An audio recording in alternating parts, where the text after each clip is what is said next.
Happy morning, children. Today we are going to learn about motion and types of motion from the chapter Motion and Measurement of Distances. In the previous session, we have learned how to measure length, breadth, and height of an object, and also about different measuring devices like meter scale, meter rod, measuring tape used for measuring distances and lengths accurately. Hope everyone have taken enough rest in the holidays. Now this is the time to move to a new academic year, right? I told that you all have taken rest. What do you understand by the term rest?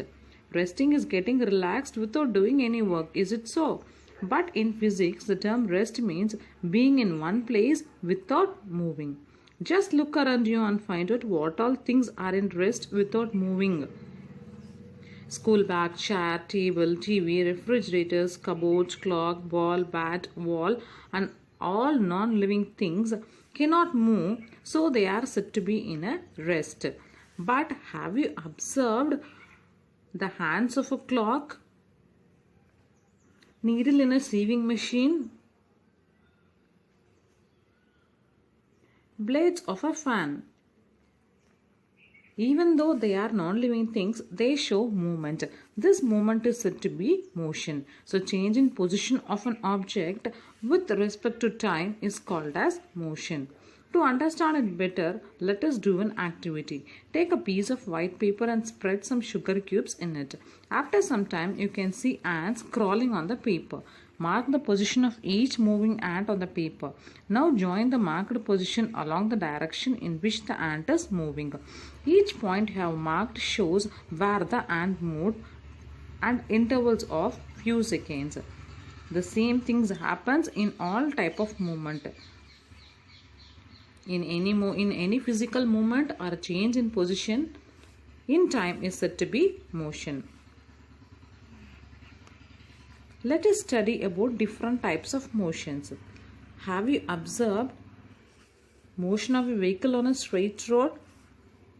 The sprinters running in a 100-meter race on a track. March past of soldiers in a parade.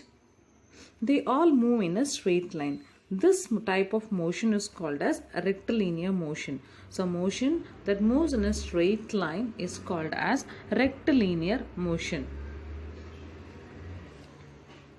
Just lift your head and look at the fan and observe the clock. Can you see the blades of the fan and the hands of the clock moving in a circular path? This motion is called as circular motion. Let us do the circular motion by taking a stone and a thread. Tie both and whirl it with your hand. Observe the motion. It forms a circular motion. Everybody likes to go to park, right? Have you played in the swing? It moves front and back. Have you seen the clock with the pendulum? It moves to and fro. While playing guitar or drums, you can see they are struck at regular intervals. This type of motion that repeats at fixed interval of time is called as periodic motion.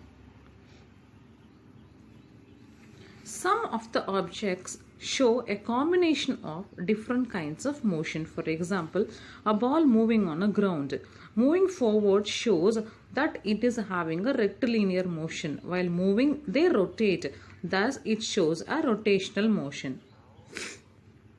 When we take a sewing machine, which is used for the stitching cloths, it also shows two types of motion. One, the wheel showing circular motion, and the needle moving up and down for stitching the cloth is a periodic motion.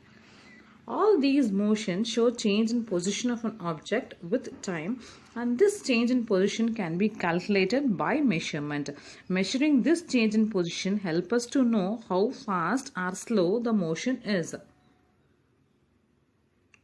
For example, when you roll a ball on the ground, the ball moves from its original position and stays in some other point. If the distance moved by the ball is measured as 2 meters, then it shows that it is a fast motion. Same way, if a snail moves, it moves slowly, so the distance traveled is a very less, so it is a slow motion. And there are many more examples like movement of earth around the sun, blood in our body, flying aeroplane, flowing of river into the seas. All these shows that motion is everywhere, and this motion can be calculated by the measurement of distances. So in this sessions we have learned about what is motion and the types of motion. First, rectilinear motions, the objects move along a straight line. Next is circular motion, where the object moves about its axis, and rotational motion is a motion of the body that spins about an axis. And last is periodic motions.